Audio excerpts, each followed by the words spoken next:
Halo, assalamualaikum warahmatullahi wabarakatuh. Welcome back to my channel Mama Dehanya. Hai momis, apa kabar nih semuanya? Mudah-mudahan kita semua senantiasa sehat selalu ya moms, dan dimurahkan rezekinya, urusannya, ataupun segala usaha dari rencana kita yang sudah kita susun dalam bentuk resolusi untuk tahun 2022 ini. Di video kali ini aku mau share ke momis ataupun teman-teman semua mengenai kelola gaji ataupun pendapatan kita dengan metode 80, 10, dan 10. Selain itu, kali ini aku juga akan mengumumkan pemenang giveaway untuk dompet pintar dan celengan target dari dompetpintar.id.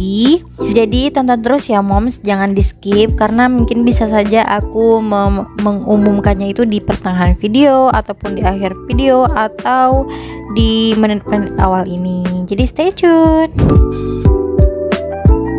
Nah, balik lagi ke sharing kali ini untuk ngebahas soal pendapatan yang dikelola dengan metode 80 10 10 ini. Metode ini tuh bisa kita pakai untuk pendapatannya tuh dengan gaji UMR ataupun setara ya moms.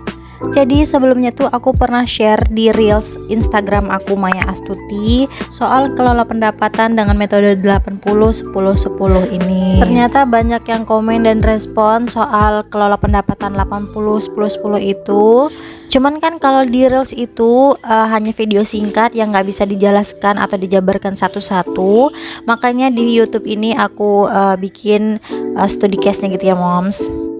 Jadi case-nya di sini tuh aku ambil dari salah satu followers aku di Instagram.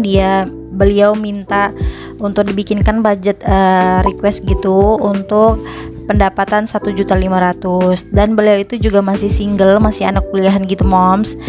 Jadi patokannya di sini tuh bukan masalah single, bukan masalah sudah punya keluarga gitu ya, sudah berkeluarga gitu, bukan. Tapi di sini tuh kita lebih ngelihat nih, kalau misalkan range gajinya itu di sekitar gaji UMR atau bisa di bawah gaji UMR, bisa kita atur keuangan kita itu dengan metode atau persentase gaji lah, persentase masing-masing porsi untuk kebutuhan kita. Nah, di sini 80%-nya itu dipakai untuk kebutuhan sehari-hari untuk living gitu ya. Maksud living di sini tuh bisa dibilang dengan kebutuhan pokok gitu ya moms. Jadi di sini tuh gaji 1.500.000 atau mungkin dari uang saku 1.500.000 itu dibayarkan untuk kosnya 500.000, dan biaya makan di sini dianggarkan 460.000. Kemudian 100.000 dianggarkan untuk belanja bulanan. Belanja bulanannya biasanya itu untuk sabun, untuk deterjen, atau untuk lotion kali, atau bisa untuk kebutuhan yang lain-lain gitu. Yang penting patokan atau anggarannya tuh kurang lebih di 100.000. Lanjut, setelah belanja bulanan, di sini aku anggarkan transport itu senilai 50.000, dan untuk internet itu 60.000.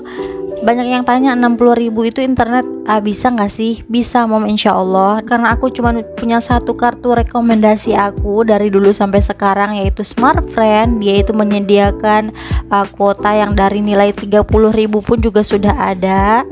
Tapi buat momis nih yang ada rekomendasi kartu lain, boleh dong komen juga di kolom komentar ya, biar yang lain juga bisa ngelihat atau mencari-cari rekomendasi kartu-kartu internet yang lainnya.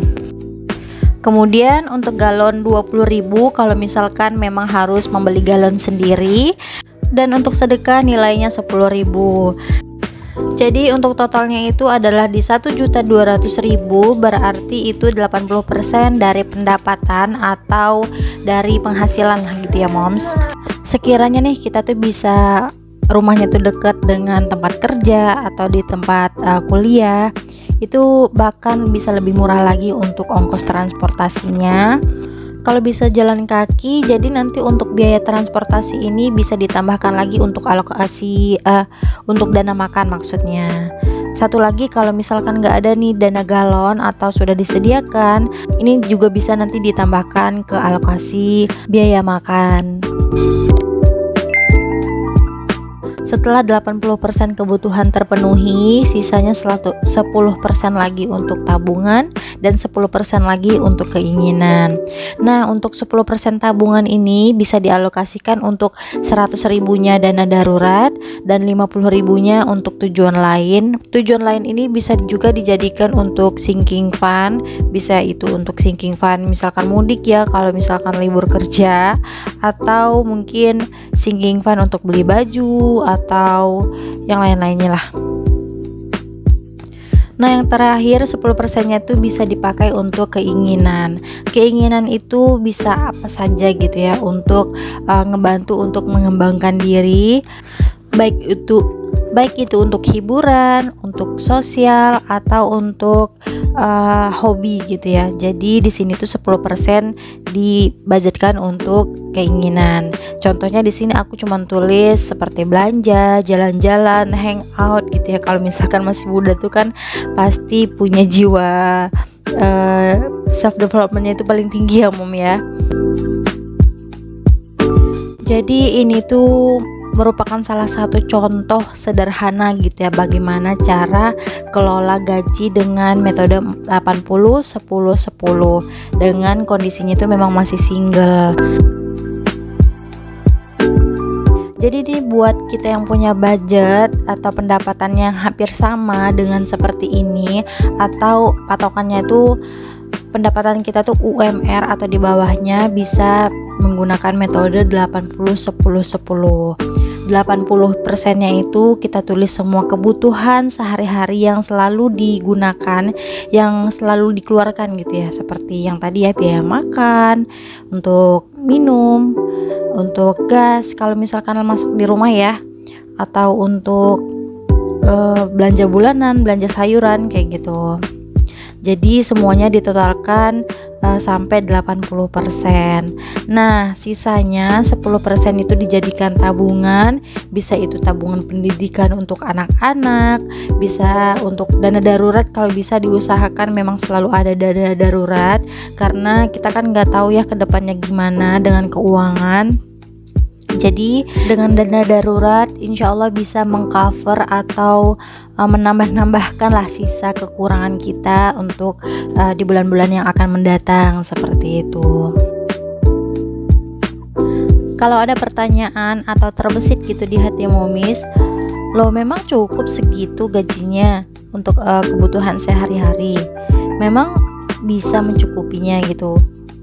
Rezeki dari Allah tuh kan kita nggak pernah tahu ya momsnya. Setiap orang itu masing-masing tuh pasti ada kadarnya gitu. Mungkin di sebagian orang dengan gaji segini hanya untuk budget jajannya gitu, atau hanya untuk budget hiburan, atau mungkin bisa jadi lebih lagi untuk budget hiburannya dibanding dari budget yang aku tulis sekarang. Tapi kan ada sebagian orang lain dengan gaji segini tuh insya Allah mereka sudah bisa hidup atau sudah bisa survive untuk memenuhi kebutuhan keluarganya.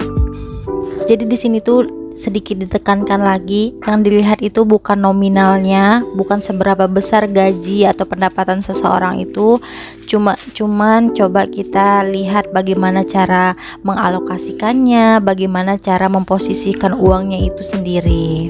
Nah, kembali lagi ke case yang ini, ke pembahasan yang ini.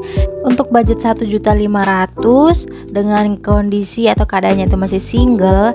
Jadi di sini tuh aku tulis beberapa saran atau notes. Yang pertama itu diusahakan untuk selalu konsisten dan disiplin untuk mengatur keuangan. Yang kedua, simpan setiap kebutuhan itu di tempat yang terpisah-pisah gitu. Kalau belum punya dompet pintar, bisa kita pakai dulu amplop. Yang ketiga, catat semua pengeluaran sebagai bahan evaluasi. Apakah dengan budget segini, dengan masing-masing budget ini tuh sudah cukup belum, sudah cocok belum untuk diterapkan atau untuk kebutuhannya gitu. Dan yang terakhir nih, yang paling penting, selagi masih muda gitu ya, terus kreativitas anak muda zaman sekarang itu kan yang kita lihat dari sosial media, dari Instagram, TikTok itu Masya Allah ya, pinter-pinter, kreatif banget. Nah, kita manfaatkan media sosialnya untuk menambah penghasilan. entah itu bikin konten atau untuk nge-review barang atau untuk jualan online atau sekalipun untuk mengembangkan bakat atau mengembangkan kreativitas yang ada di dalam diri gitu loh. Ini tuh hanya pendapatku saja, hanya masukanku saja, nggak bisa ditelan atau diterima 100% harus begini ya moms atau teman-teman yang lain. Bisa nanti dari sini tuh bisa disaring lagi, bisa ditelaah lagi nih. Ambil yang ada sisi manfaatnya saja. Kalau misalkan ada kekurangan atau kesalahan nih, boleh kritik aku di dalam kolom komentar ya moms.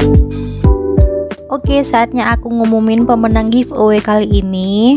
Selamat buat Mommy Sri _ ini dia 29 dapetin dompet pintar dari dompetpintar.id dan celengan targetnya. Untuk pengiriman hadiah ongkos kirimnya ditanggung sama pemenang ya moms. Silahkan DM aku di Instagram.